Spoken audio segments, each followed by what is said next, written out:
Es increíble lo que pasa en el país. La vida te da vueltas, vueltas te da la vida. Y eso, en este caso, le pasó a Faustino Altino Asprilla, una figura pública que se ha encargado de atacar a Petro, alguien que vino de la pobreza, pero agarró mucho dinero y se olvidó prácticamente de sus raíces. Un señor que lo que ha hecho es defender a Álvaro Uribe Vélez e irse en contra del presidente Petro. ¿Y por qué les decía eso? Que la vida les da vueltas. Porque en pocas palabras, el presidente Petro le ha salvado la vida a su señor padre. Luego de que en pocas palabras lo matara en vida Álvaro Uribe Vélez y en pocas palabras también lo dejara morir. Veamos este contexto para que entendamos la tremenda cachetada que le propinó el presidente a esta figura que en su momento fue ídolo en Colombia. Paola Herrera decía, las EPS le deben a los prestadores del servicio de la salud 100 billones de pesos, como lo dijo el presidente. ¿De dónde salió esa cifra de 32,9 billones de pesos de la que habló la Contraloría? ¿Qué dicen las empresas promotoras de salud? Ante esto, responde el presi. A ver, le explico, señora Paola. Si un señor se atrasa en las cuotas de la casa desde hace años, ¿cómo le cobra el banco?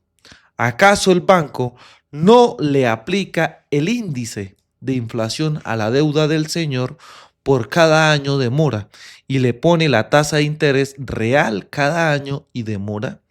Entonces, su ingenuidad o su fake news no le hace pensar que con las deudas de las EPS deben hacerse lo mismo que hacen los que se quedan morosos de sus casas. Ahí sí, si se trata de EPS, la ley no se aplica.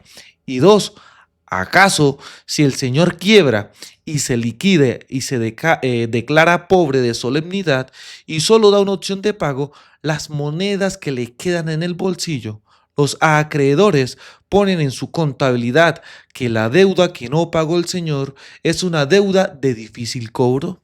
¿Acaso los bancos regalan los saldos de la deuda y la condonan? Dado que el acreedor de la deuda es la red hospitalaria y clínica y liquidaron 131 EPS. Entonces, ¿se borró la deuda? ¿Bajo qué ley el Estado condonó las deudas de las EPS? El llamado punto final no fueron sino puntos suspensivos, porque continuó el dominio. ¿Acaso alguien perverso liquidó las deudas pasadas de las EPS con la sociedad colombiana?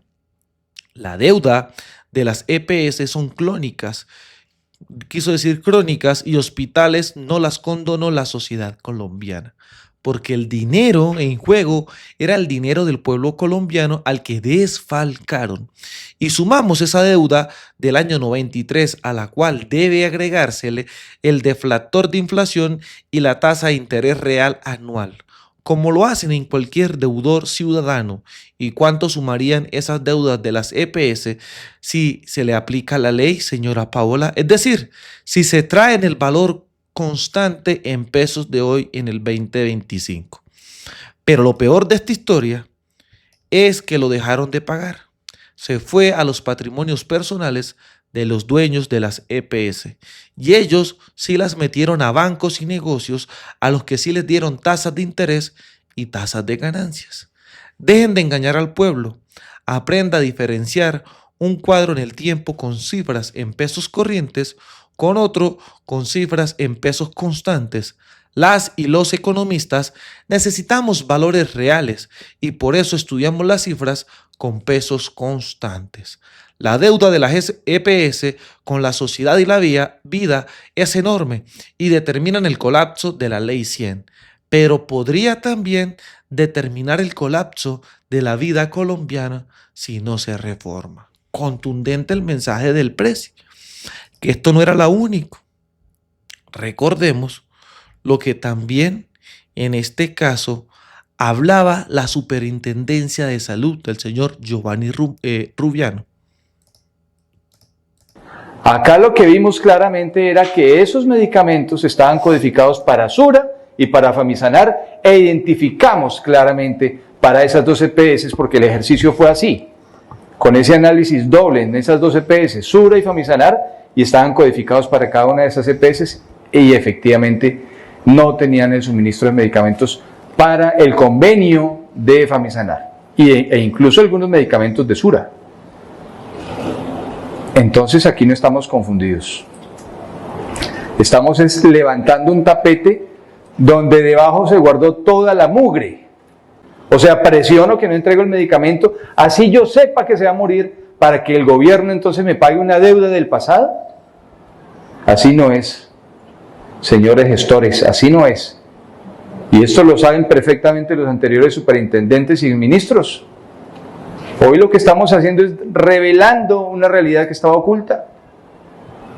Hoy lo que estamos buscando es apartando esa maleza que no permite recibir entonces los medicamentos oportunamente y completos además. Los usuarios, se entrega la fórmula por 6 medicamentos. La EPS, por supuesto, cobra por esos medicamentos, pero no entregan los 6. No los entregan. Entregan 2 o 3. Y se acaba el tiempo y se agota el tiempo de la fórmula, vaya otra vez al médico. ¿O no es así? Y ahí lo lleva, otros 2 o 3 meses. Imagínese usted con un cáncer o un problema renal, 3, 4, 5 meses así, ahí llevándolo,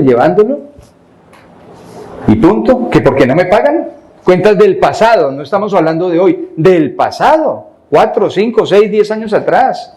Y gritan los de Colsubsidio diciendo, pero es que me deben más de 700, ¿cuántos 700 millones? 700.000 millones los de Famisanar a nosotros, Colsubsidio, pobrecitos. Yo hago una pregunta, ¿quiénes son los dueños de Famisanar? Pues Cafán y Colsubsidio. O sea, yo me presté, me debo, entonces que pague el Estado. El propio Sancocho y el presidente decía, estamos levantando un tapete y debajo está lleno de mugre. Ese es el sistema de salud de Colombia. Hay que reformarlo. Y es una realidad. Hay que reformarlo.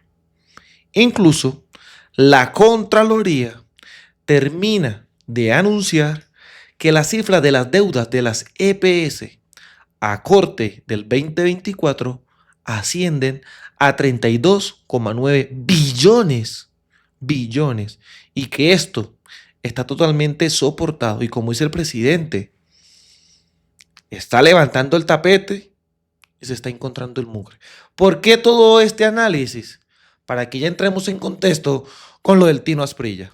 Lo que yo quiero manifestar es que yo no voy a contradecir ni a polemizar los informes de la Contraloría ni con el señor presidente de la República ni con ningún organismo sujeto de control. Pero lo que tengo para manifestarles a ustedes es que esa cifra de los 32,9 billones de pesos, por eso hablé de una cifra cercana a los 33 billones, le hago la siguiente anotación. Fueron con corte a 31 de diciembre del 2024. No sé el comportamiento ahora durante el presente año, pues supongo que debe haber subido en alguna circunstancia. Esa cifra está totalmente soportada con base a los estados financieros que reportaron cada una de las entidades y ahí está el soporte en los informes.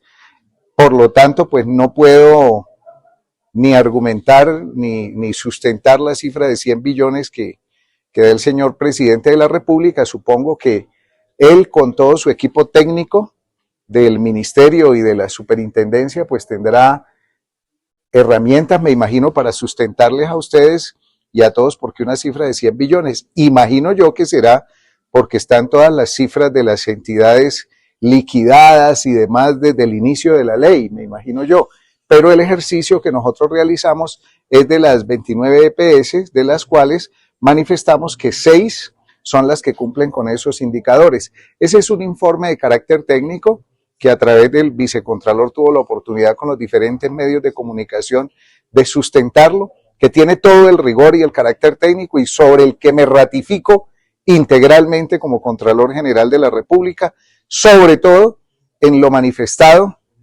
frente al tema de las intervenciones, observaciones que realizamos con toda la contundencia y con todo el carácter del tema. Las intervenciones deben ser realizadas para mejorar la calidad en la prestación del servicio, que es lo que nos interesa.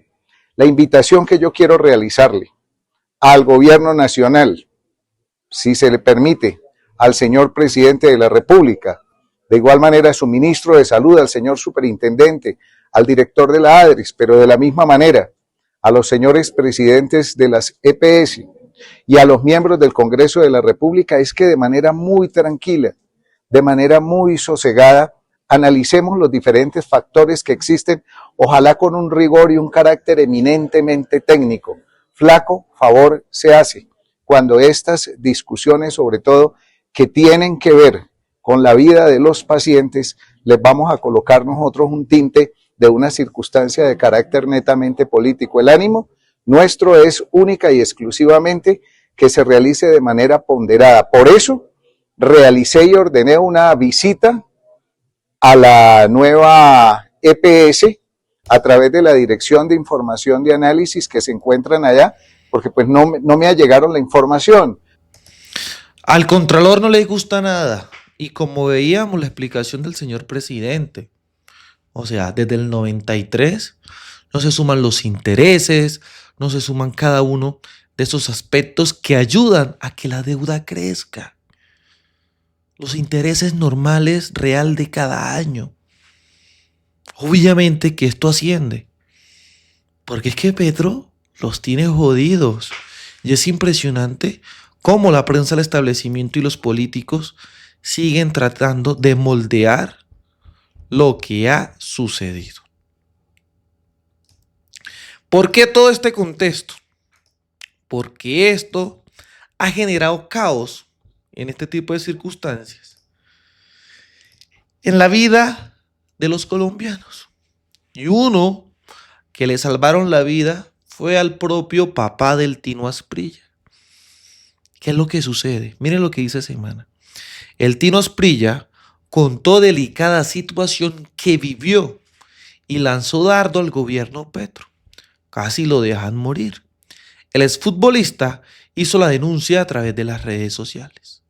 La crisis de la salud continúa afectando a millones de pacientes en Colombia, a pesar del que el gobierno Petro insiste en que hay mejoras tras la intervención de varias EPS. Claro, que se dejaron de robar la platica.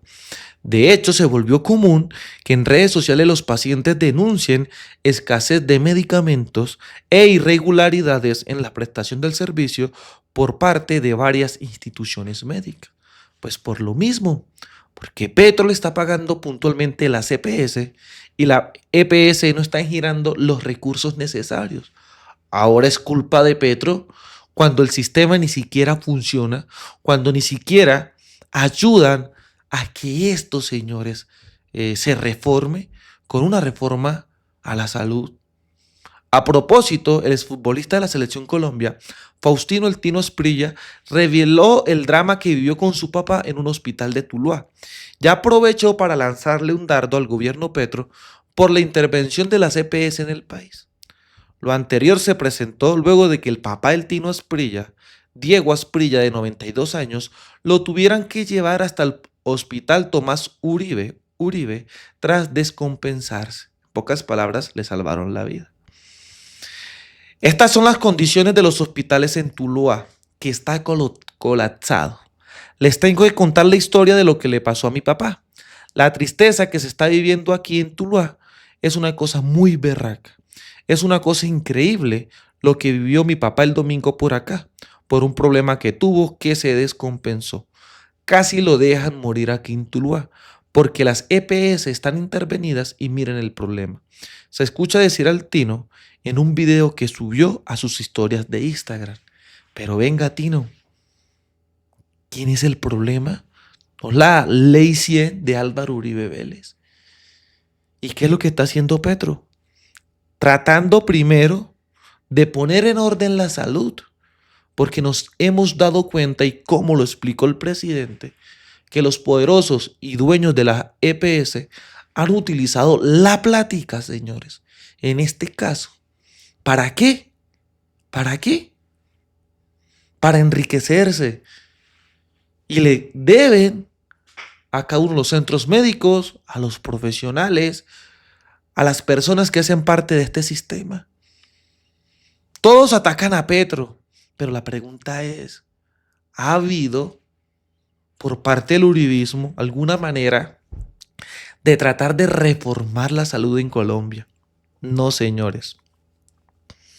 No ha habido nada positivo por parte de esta gente.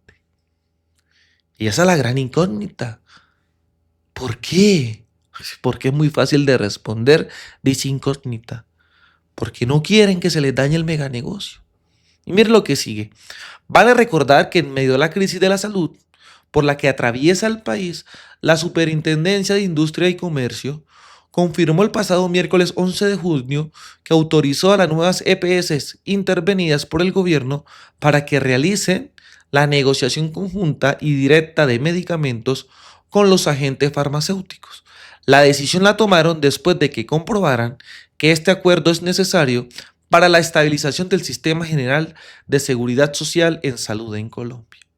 Se busca con ello, además, que las EPS tengan mayor poder de negociación que se traduzca en mejores precios en la compra de medicamentos y mayor eficiencia en la entrega de estos a los pacientes. Y al Tino, ¿por qué le molesta? Porque él mismo pide a gritos una reforma a la salud. Salud que su ídolo, Álvaro Uribe Vélez, le importa cero que esto suceda. Que esto suceda. Y que es la fácil tirarle la piedra a Petro y que en pocas palabras le termina salvando la vida a su propio papá. Y por último, los movimientos del pacto histórico renuncian a sus personerías jurídicas para crear una nueva organización política que reúna a sectores de izquierda y centro con miras a las elecciones del 2026. En otras noticias, los movimientos y partidos que conforman el pacto histórico renuncian a sus personerías jurídicas para conformar una organización política que recoja un amplio espectro de la izquierda y por supuesto también del centro, con el fin de competir en las elecciones presidenciales y del Congreso el próximo año. El vocero del Comité Político del Pacto Histórico, representante Heráclito Landines, informó hoy a RTVC Noticias que en la Convención Nacional del Pacto Histórico que se realizará el próximo sábado en Bogotá, serán sometidas a aprobación las reglas de juego para la conformación de un frente amplio, a partir de las fuerzas que hoy apoyan el proyecto político del presidente Gustavo Petro y las cuales renunciarán a sus respectivas personerías jurídicas. Claro, porque al fusionarse, todos los partidos se entregan su personería jurídica y el Consejo Electoral deberá entregarnos una sola personería, que será la que avale a los candidatos al Congreso y avale el candidato o la candidata a la presidencia de la República. El 26 de octubre, en consulta interna, el Pacto Histórico escogerá a su candidato a la presidencia de la República y los aspirantes a Senado y Cámara que irían en listas cerradas y paritarias de género. Los que tengan hombres y mujeres las mayores votaciones se ordenará de acuerdo con el resultado obtenido de mayor a menor en lista cremallera, es decir, hombre, mujer, dependiendo de los resultados, pero que sea una lista paritaria de género con representación política, que no sea el bolígrafo, Carlos, quien escoja las candidaturas en las listas, sino sean los ciudadanos que con su voto decidan quiénes estar y en qué lugar estar en las listas. Los dirigentes del Partido Histórico reconocen que no será una tarea fácil competir por las mayorías del Congreso y la presidencia de la República, pero esperan lograr el respaldo popular para este propósito. Jugada maestra de parte del pacto histórico. Así que, colombianos, a ti no se le descuadró la sonrisa. Tremenda cachetada del presidente Petro. Desde la tierra del trueno, desde el Catatumbo haciendo resistencia, soy libremente. Aquí las cosas como son. Nos vemos en un próximo capítulo. Hasta pronto.